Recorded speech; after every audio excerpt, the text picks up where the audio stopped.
Bom, você que faz parte do Escatologia na Veia, que já tem nos acompanhado, está cansado de ver e saber qual a etnia que corresponde justamente à etnia do anticristo. E nós temos aprendido muito bem dentro da palavra, com as descrições bíblicas, todos os rastreios daquilo que o Senhor nos deixou na palavra dele, com os sinais da sua vinda, como os sinais dos céus, da terra, e justamente ao longo do período histórico bíblico, todas as coisas que aconteceriam mediante a etnia que possivelmente saiu o anticristo, dentro desses símbolos que Deus, no caso, revelou para vários profetas. E dentre elas, quando nós vemos no livro de Gênesis, no capítulo 21, no verso 20, a Bíblia diz o seguinte: protegido por Deus, o menino cresceu, Ismael ficou morando no deserto de Parã e se tornou um bom atirador de flechas.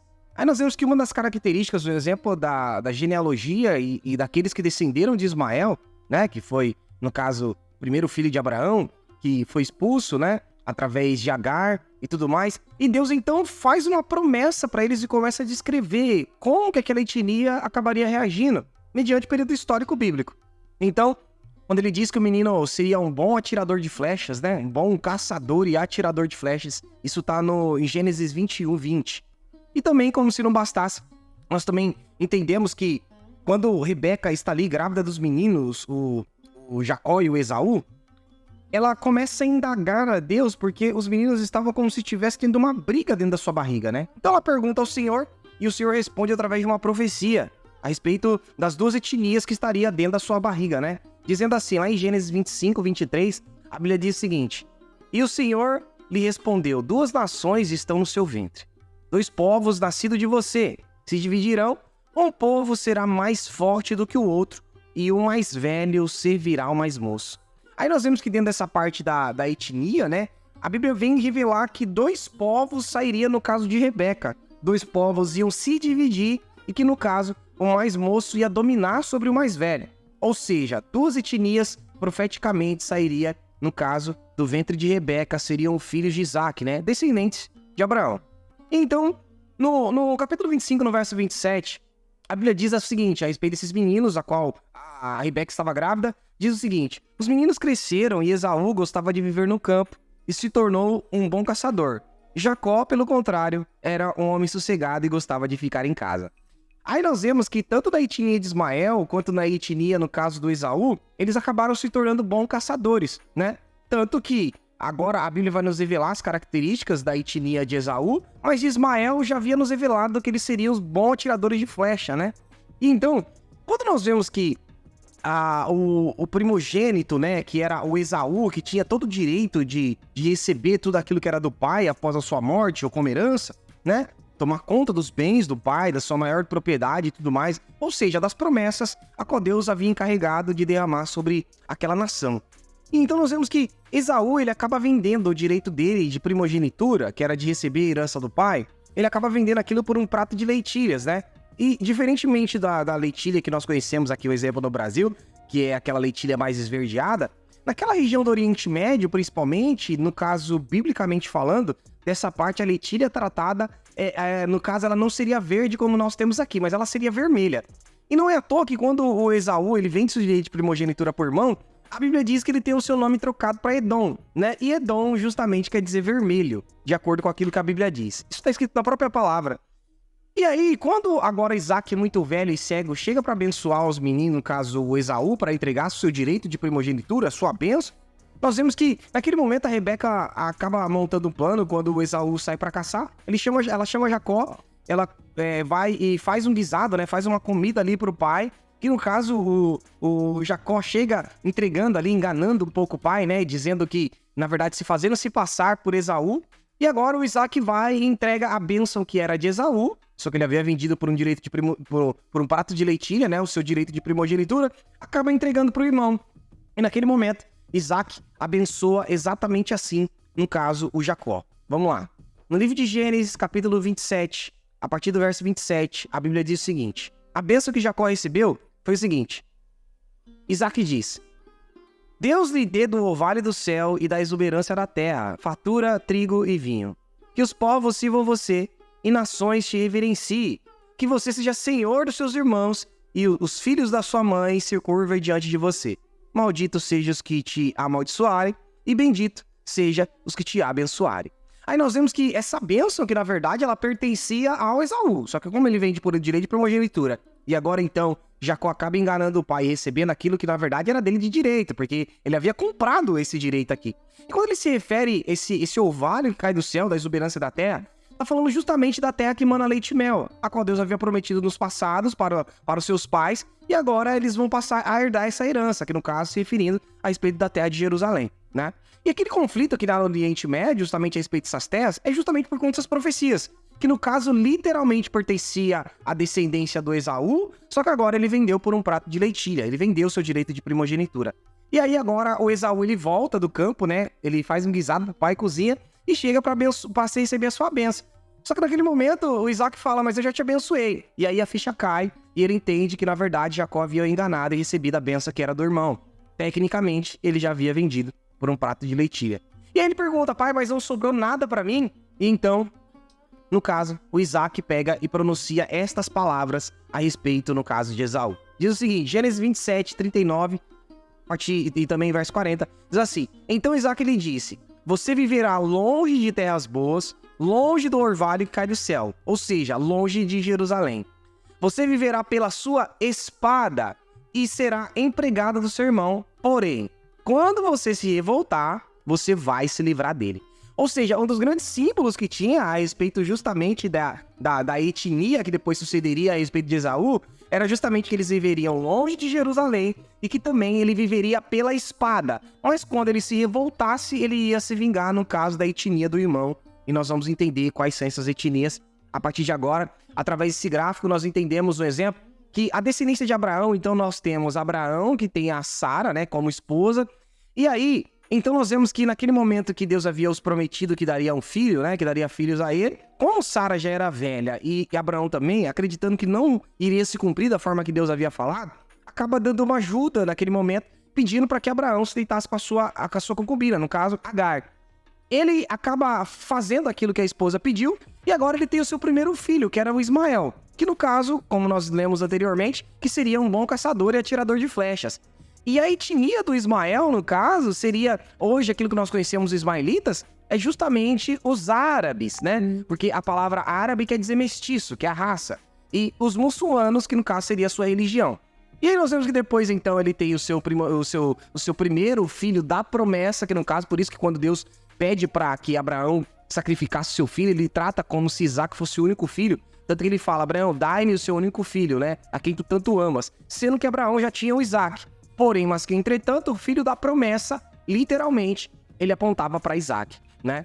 E aí nós vemos que, nesse momento, então, o Isaac agora tem os gêmeos, né? O Jacó e o Esaú, mas nós sabemos que Jacó sai segurando no pé do irmão, ou seja, o Esaú era o mais velho e receberia o seu direito de primogenitura.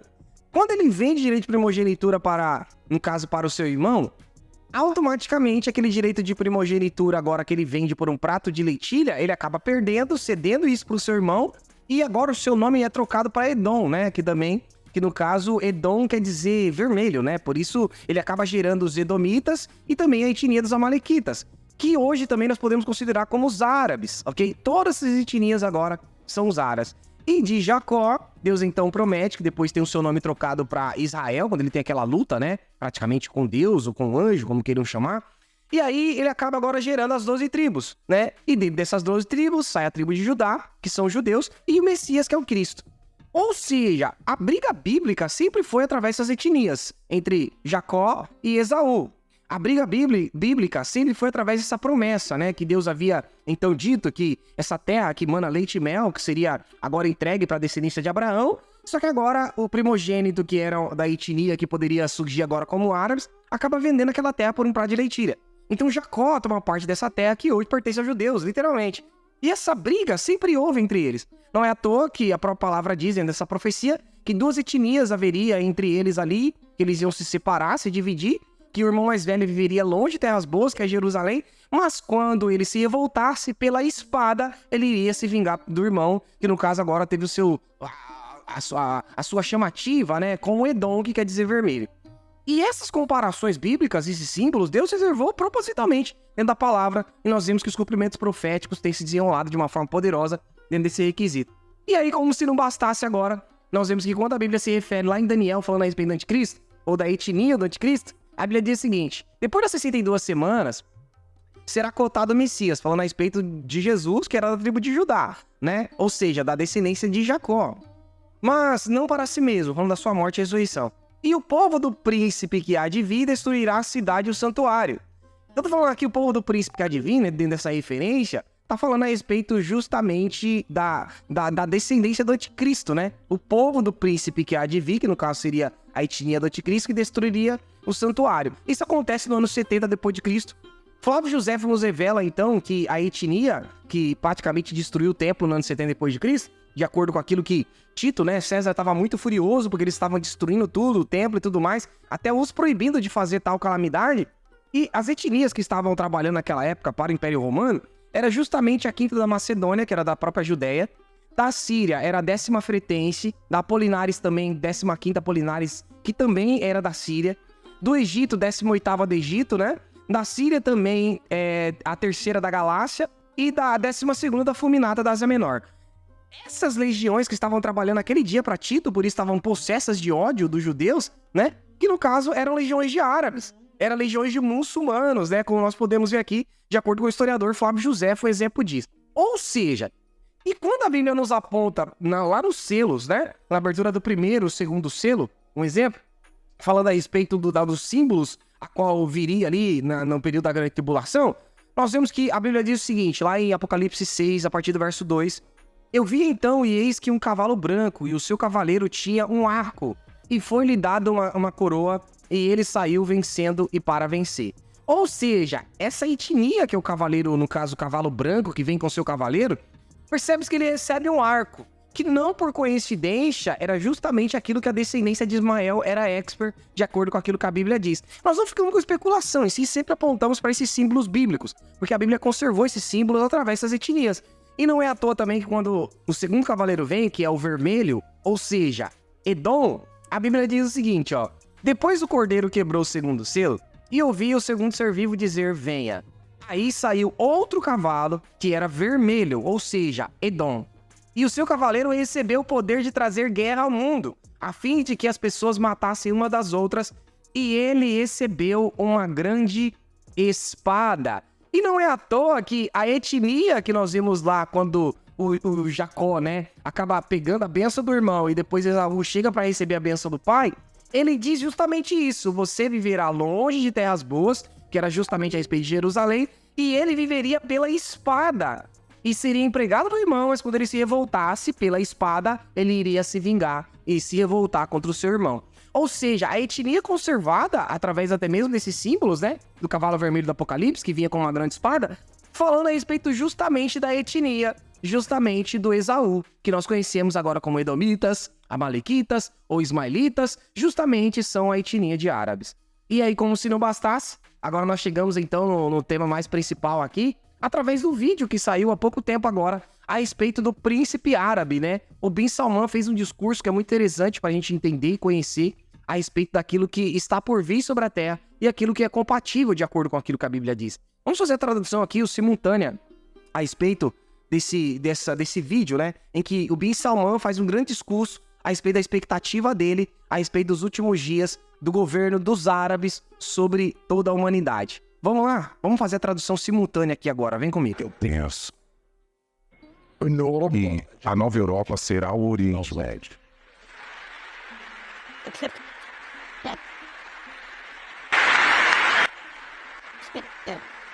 O da Arábia Saudita nos próximos anos será totalmente diferente. O Bahrein será totalmente diferente, Kuwait, até o Catar, apesar das nossas diferenças com eles têm uma economia muito forte, será totalmente diferente nos próximos 5 anos. Os Árabes Unidos, Oman, Líbano, Jordânia, Egito, Iraque, as oportunidades lhes serão oferecidas. Se tivermos sucesso nos próximos 5 anos, muitos países nos seguirão. E no próximo renascimento global, os nossos 30 anos serão o Oriente Médio.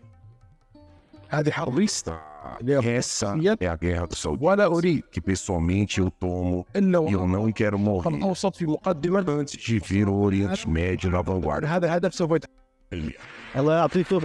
Nosso isso é o objetivo e será alcançado 100%. Uau, nós ouvimos aí então esse discurso a respeito justamente da etnia daquilo que a Bíblia diz, né? A respeito da descendência dos ismaelitas, a descendência de Esaú, justamente aquele a qual há algumas promessas, né? Falando que ele viveria pela espada. E não é à toa que o símbolo justamente da Arábia Saudita, o símbolo da sua bandeira é justamente uma espada. De acordo com aquilo que a Bíblia diz a respeito da descendência de Edom, dos Edomitas, que teve o seu nome trocado para vermelho, da descendência de Esaú. Ou seja, nós vemos que uma grande influência nos últimos dias, principalmente durante o período da Grande Tribulação, estará justamente envolvido aí essas duas etnias, judeus e árabes. A briga sempre foi entre eles, a treta sempre foi entre essas duas etnias, de acordo com aquilo que a Bíblia tem nos revelado, né? O povo do príncipe que há de vir destruiria o templo no ano 70 depois de Cristo, e então a partir daquele momento haveria uma inundação e enxurrada de calamidades. É por isso que nós vemos, nesse período de dores de parto, todos os sinais acontecendo no céu, na terra, nas estrelas, e agora os árabes entrando em ascensão justamente porque serão a etnia que vai predominar durante o período da Grande Tribulação. Só que a Bíblia diz que antes desse período, né, quando o anticristo se manifestar no requisito de ter já tomado o poder, não é em sabermos quem é, ou não é sabermos qual etnia ele pertence, mas justamente quando ele fizer o acordo de paz da última semana de Daniel, provavelmente a igreja sairia da terra. Ou seja, a Bíblia diz que quando nós vemos essas coisas acontecendo, nós devemos olhar para o céu e exultar, porque perto está a nossa redenção. O discurso está aí. Os árabes, em breve, tomarão o mundo. Como ele mesmo disse, que não morreria sem que antes visse o Oriente Médio saindo com ascensão sobre todo o mundo. Escatologia na veia. Se você gostou desse vídeo, eu peço para que você compartilhe, ative o sininho, deixe seu like e espalhe para o máximo de pessoas possível saber dessa verdade e que perto está a nossa redenção. Deus abençoe a todos. Maranata. Fui!